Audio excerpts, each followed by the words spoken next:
안녕하세요. 주식의 소리의 애솔입니다. 네, 주말 잘 보내고 계시죠? 오늘은요, 4월에 남은 일정부터 정리를 하고 시작해 보도록 하겠습니다. 나라셀라가 5월로 연기가 되면서 실권주를 포함해 6개 종목이 청약을 기다리고 있는데요. 이 중에 토마토 시스템과 프로테움텍은 코넥스에서 코스닥으로 이전 상장하는 종목이고요.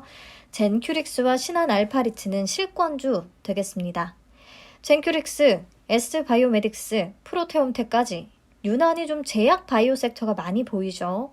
최근에 바이오주들이 일제히 좀 기지개를 켜고 있는 데다가 GI 이노베이션이 좋은 성과를 주면서 S바이오메딕스에 대해서 기대를 한껏 품고 계신 분들이 좀 많을 것 같습니다. 자, 근데 GI 이노베이션뿐 아니라 지금까지 반전을 보여줬던 다른 제약 바이오주들과는 조건이 좀 많이 다르다는 거 분명히 알고 가셔야 될 것 같아요. 그래서 오늘은 그런 부분 위주로 내용을 같이 살펴보도록 하겠습니다. 자, S바이오메딕스는 세포 치료제를 연구하고 개발하는 기업입니다. 세포 치료제란 자가, 동종, 이종 세포를 체외에서 배양, 증식하거나 선별하는 등의 조작을 거쳐서 제조하는 의약품 되겠고요. 문제가 되는 세포 자체를 좀 바꿔버리는 메커니즘이기 때문에 기존의 합성의약품이나 바이오의약품에서 치료하지 못했던 난치성, 희귀성, 만성 질환에 대한 근본적인 치료 대안으로서 평가가 되고 있습니다. 그래서 세포치료제나 유전자 치료제가 3세대 바이오의약품으로 주목을 받고 있는 거죠. 자, S바이오메딕스는 세포치료제를 제조할 때 적용하고 있는 회사만의 원천 기술이 있는데요. 첫 번째, 국제표준화 배아 줄기세포 분화 기술입니다.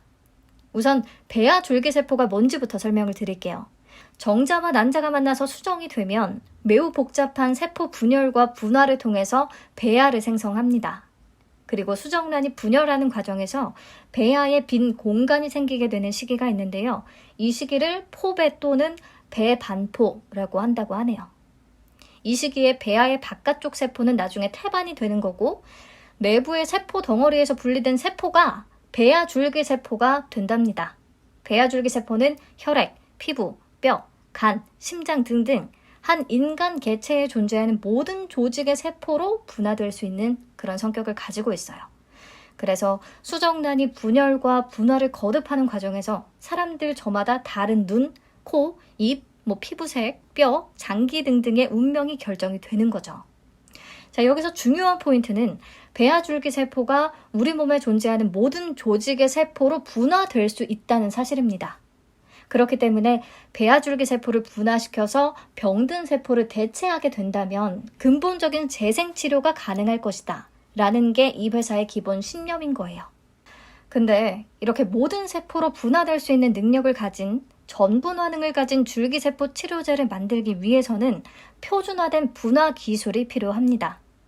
세포주들은 각기 고유한 특성을 갖고 있어서 분화 효율에 차이가 있다고 하거든요.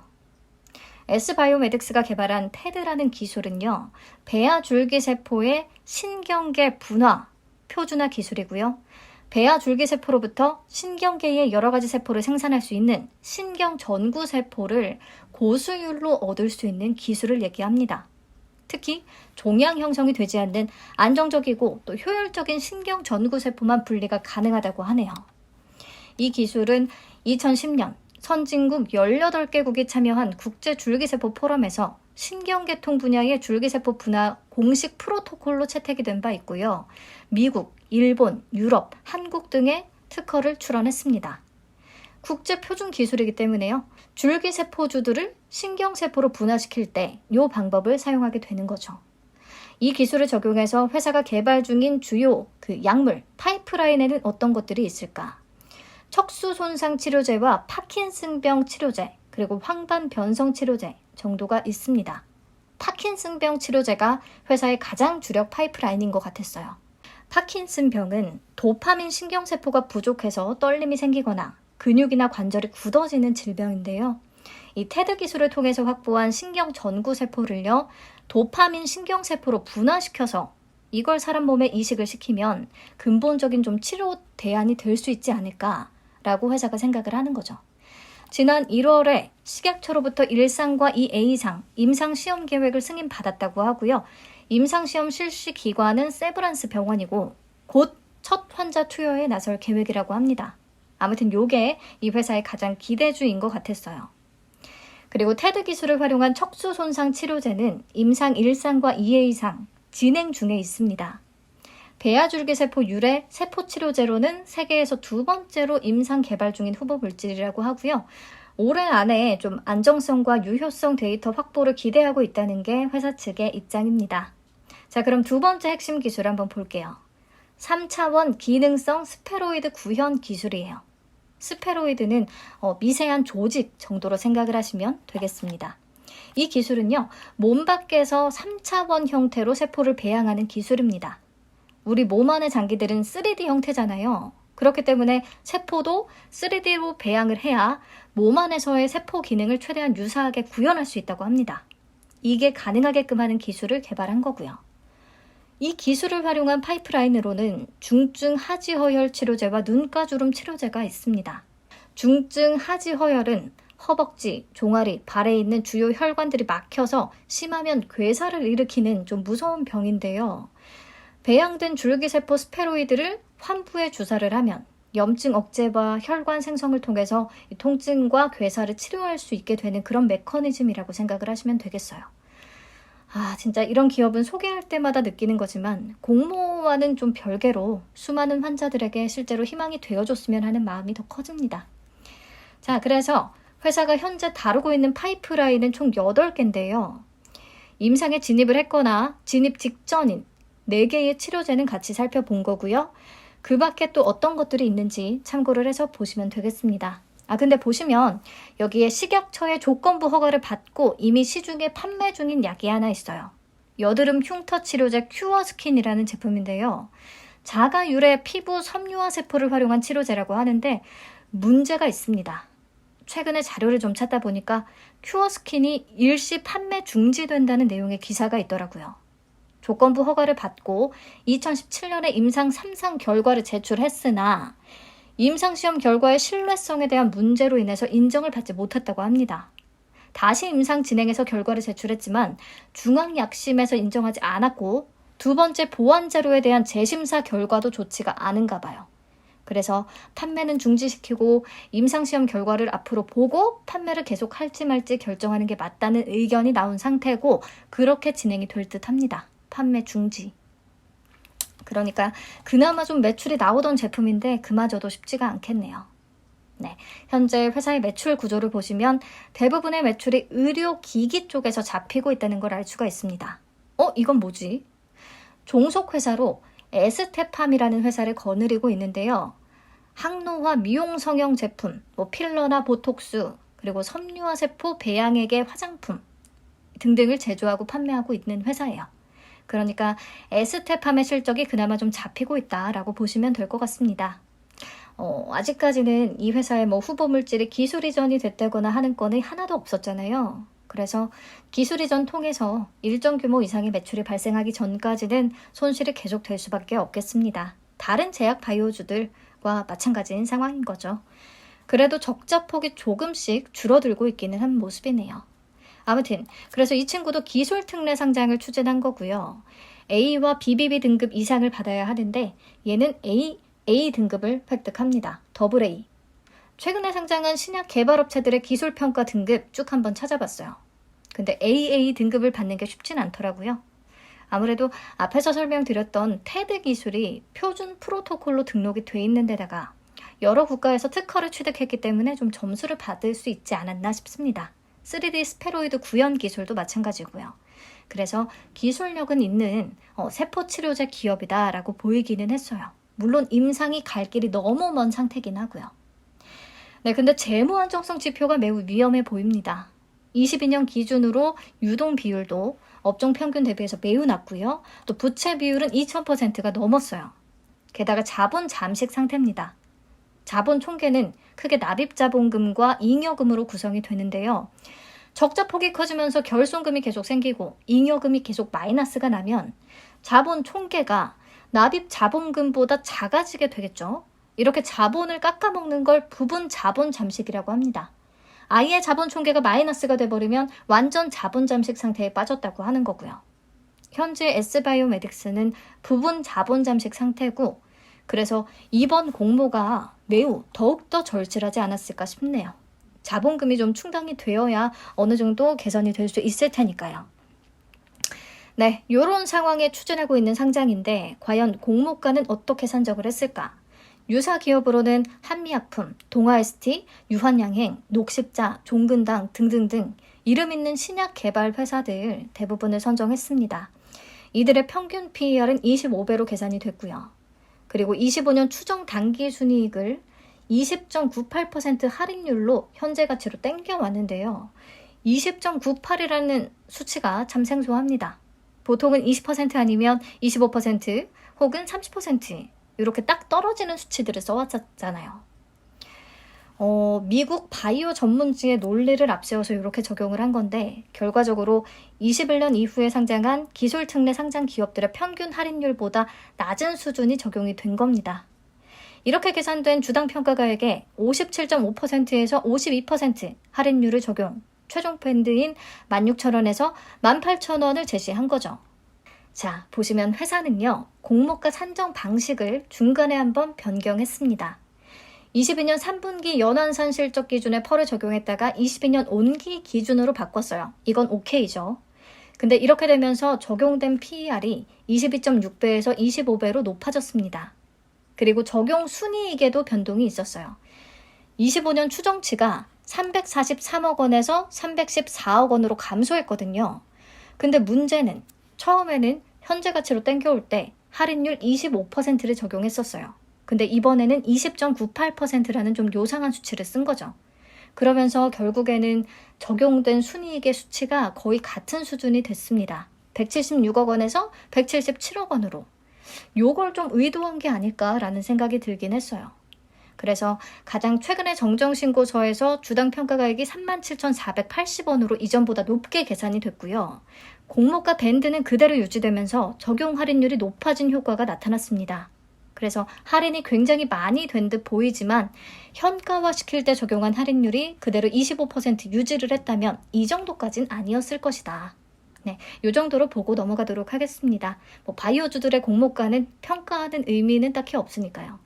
자, 지금부터 공모 관련 내용들 한번 같이 보시죠. 총 75만 주를 공모합니다.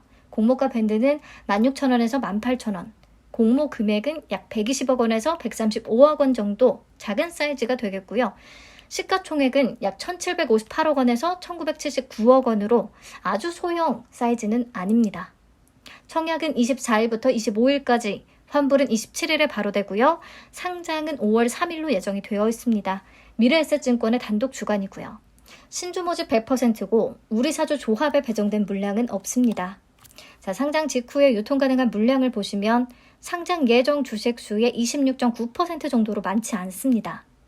기존 주주 비율은 20.1%, 금액으로 계산을 하면 밴드 상단 기준으로는 약 532억 원 정도 규모고요. 보니까 굉장히 많은 FI들이 존재해요. 계속해서 재무적 투자자들로부터 투자금을 유치해 왔더라고요. 근데 고맙게도 이분들이 자발적 의무 보유에 동참을 해줬습니다. 상장 후 1개월 동안. 그래서 오버행 우려를 좀 잠재워줬으니 고마운 거죠. 어떻게 보면 이게 좀 장점이 될 수도 있겠고요. 자, 근데 상장일에 바로 유통 가능한 기존 주주들은 대부분 장외에서 거래한 소액 주주들로 파악이 되거든요. 그렇다면 차트를 보면 대부분의 거래가 공모가 밴드 하단보다도 아래에서 이루어졌을 것으로 추정이 됩니다. 이거는 명백한 불안 요소죠. 이들이 공모가 근처만 돼도 그냥 다 팔아버리겠다 마음을 먹일 수가 있으니까요. 그리고 4월 14일 기준으로 장외시장의 기준가는 18,850원인데요. 공모가 밴드 하단과의 괴리율은 18% 정도입니다. 공모가 상단은 18,000원이니까 차이가 거의 없고요. 그래서 공모가가 밴드 하단보다 더 할인이 만약에 된다면 조금 더 괜찮게 느낄 수는 있겠네요. 그리고 이 밖에 주식 매수 선택권이 있는데요. 미행사 수량이 45만 7천 주나 되고요. 이 중에 행사 기간이 도래한 수량은 38만 6천 주입니다. 근데 다행히도 보호행의 수를 약속한 수량이 아주 많아요. 그래서 상장 당일에 행사 가능한 수량은 8만 2천 주 정도가 되겠습니다. 8만 2천 주에 해당하는 행사 가격은 표에 적어뒀고요. 공모가보다 훨씬 더 저렴한 상태이기 때문에 아주 많진 않지만 풀릴 수 있다는 거 참고를 해야겠네요. 그리고 신주 인수권 부사채가 있습니다. 발행회사의 주식을 매입할 수 있는 권리가 부여된 사채죠. 그러니까 채권인데 이자랑 원금만 받는 것보다 주식으로 받는 게 더 유리하다고 판단이 되면 신주 인수권을 행사하는 거예요. 투자자 입장에서. 네, 행사 가격은 12,500원이라고 되어 있으니까 12,500원의 주식으로 받을 수가 있다는 건데 밑에 비고란에 보시면 리픽싱 조건이라고 해서 공모가의 70%에 해당하는 금액이 행사 가격을 하회하는 경우에는 공모가의 70%로 행사 가격을 조정한다. 즉, 더 낮은 가격에 해당 회사의 주식을 받을 수 있게끔 하겠다라는 내용이거든요. 만약에 공모가가 16,000원에 확정이 된다면 신주인수권 행사 가격은 16,000원의 70%인 11,200원으로 조정이 되게 됩니다. 이때 행사를 해서 주식수가 늘어난다면 그 수량은 43만 3,926주가 되고요. 근데 만약에 공모가가 하단인 16,000원보다도 더 낮아진다면 신주인수권 행사 가격은 더 저렴해지겠고요. 그만큼 주식수는 또 늘어날 수밖에 없겠습니다. 이게 상장 직후에 바로 반영되는 건 아니지만 상장 이후에 아무래도 행사할 가능성이 좀 높겠다라는 거, 그만큼 발행되는 주식수가 더 늘어날 수 있다는 거 알고 계셔야겠습니다. 네, 이 종목은 FI들의 많은 물량이 1개월 보호 예수가 걸려있는 것도 그렇고 또 신주 인수권 부사채의 행사 가능성 이런 것들을 고려하면 조금 단기의 승부를 보는 게 좋을 것 같기는 해요. 자, 여기까지 핵심적인 내용 위주로 좀 짚어봤는데요. 제가 GI 이노베이션 때도 말씀을 드렸지만 바이오주에는 약간의 성공 공식 같은 게 만들어지고 있어요. 에이프릴바이오, 샤페론, 인벤티지랩, GI 이노베이션 모두 상장일에 수익을 안겨줬었는데 이들의 공통점을 찾아보면 GI 이노베이션을 제외하고는 수요 예측 경쟁률은 매우 낮았지만 확약 비율이 좀 높았다라는 거. 그리고 공모가는 밴드 하단보다 더 할인된 가격에 확정이 됐었다는 거. 또 상당수 기존 주주의 매수 단가가 공모가보다 비쌌다는 거. 그리고 프리 IPO에서 책정됐던 밸류가 공모가 기준의 시가총액보다 오히려 높았다는 거. 네, 이런 조건들이 만족이 되면 지금까지 좋은 성과를 좀 줬습니다. 네, 제가 표로 정리해뒀으니까 앞에서 말한 내용들 체크를 한번 해보시면 되겠어요. 경쟁률은 낮지만 높은 확약 비율, 또 상장일에 유통 가능한 물량을 보유한 기존 주주들의 투자 단가가 공모가보다 위였다는 거. 공모가는 밴드 하단보다 더 할인이 들어갔고 프리 IPO 밸류가 공모가 기준의 시가총액보다 훨씬 높았다는 부분. 네, 그러면 S바이오메딕스의 조건들은 어떨까요? 수요 예측 경쟁률과 공모가는 결과가 나와봐야 알겠고요. 기존 주주의 투자 단가가 아까 봤을 때 공모가보다 저렴했어요. 다른 사례들과는 반대되는 케이스인 거죠. 그리고 마지막 투자가 이루어졌던 2021년 책정됐던 기업 가치는 1,320억 원 정도였습니다. 그렇다면 밴드 하단 기준의 시가총액보다도 좀 낮아요. 그래서 이것도 다른 케이스들과는 완전히 반대되는 상황이다 라고 볼 수 있겠죠. 그래서 제가 생각한 제약바이오 성공 공식에서는 다 벗어나고 있다는 게 조금 위험해 보이긴 합니다. 그렇기 때문에 다른 제약바이오보다는 리스크가 더 크다고 보고 있어요. 그걸 감안하고 청약에 참여하실 분들은 해야 되는 거고요. 그래도 유통가는 금액은 GI 이노베이션보다는 훨씬 가볍기는 한데 문제는 기존 주주의 매도 폭탄 가능성이 있다는 거. GI 이노베이션은 반대로 기존 주주의 공모가 부근 매도 가능성이 매우 낮은 상태였고요. 자, 그럼에도 그냥 또 S바이오메딕스를 버리기에는 조금 찜찜한 게요. 지금 2차 전지에 몰렸던 수급들이 이제는 바이오로 이동 중이다 이런 말이 나올 정도로 제약 바이오 섹터가 상승에 시동을 걸고 있는 모습이거든요. 제약바이오가 주목을 받고 있는 이유에는 좀 여러 가지 요인들이 맞물려 있는데요. 우선 4월 14일부터 미국 암학회가 개최가 됐죠. 보통 요 시즌에 맞물려서 반짝해서 수급이 몰리기도 합니다. 암 관련된 신약 개발업체가 아니더라도 전체적으로 바이오주들이 같이 주목을 받기 시작해요. 그리고 셀트리온의 서정진 회장의 경영 복귀로 셀트리온 삼형제가 오른 영향도 좀 있고요. 또 2차 전지나 로봇, AI 같은 섹터 대비해서 2년간 정말 저평가가 계속 이어져서 가격 메리트가 부각된 경향도 있고요. 금리 인상 기조가 다소 완화될 조짐을 보이면서 바이오주에 대한 재평가, 기대감이 작용한 것도 있겠습니다. 아무튼 그래서 지금 역사적인 저평가를 받고 있는 제약 바이오 다시 봐야 한다라는 얘기가 계속 나오는 시점이라 무엇보다 우호적인 시장 환경이 좀 긍정적인 포인트로 작용을 할 수가 있겠습니다. 그래서 사실 바이오 성공 조건에서는 완전히 벗어나요. 반대 케이스이기 때문에 그만큼 리스크는 더 크게 짊어가야 되는 상황이 맞겠고요. 확정 공모가와 바이오 섹터의 흐름 추가적으로 확인을 한 뒤에 판단하는 게 좋겠다고 생각을 했습니다. 공모가라도 하단보다 할인이 좀 들어가 줘야만 좀 좋게 생각을 할 수 있을 것 같아요. 네, 그럼 배정 물량과 한도 보고 맞추죠. 균등 물량이 93,750주밖에 안 됩니다. 미래에셋은 온라인 청약 시에 모두 우대 등급에 해당하니까요. 18,000주까지 청약 가능하시고요. 밴드 하단 기준 최대 청약 증거금 적어놨으니까 이 정도라고 참고를 하시면 되겠습니다. 1억 4,400만 원 정도. 그리고 최소 청약 수량은 10주예요. 네, 공모가 확정되면 정확한 금액은 다시 말씀을 드리겠습니다. 네, 수요 예측 결과는 4월 20일 목요일에 발표될 예정입니다. 주말에도 제 영상 보시고 함께 공부해주신 여러분들 정말 멋지십니다. 긴 영상 시청해주셔서 감사하고요. 도움되는 내용이었기를 바랄게요. 다음 주에 다시 만나요.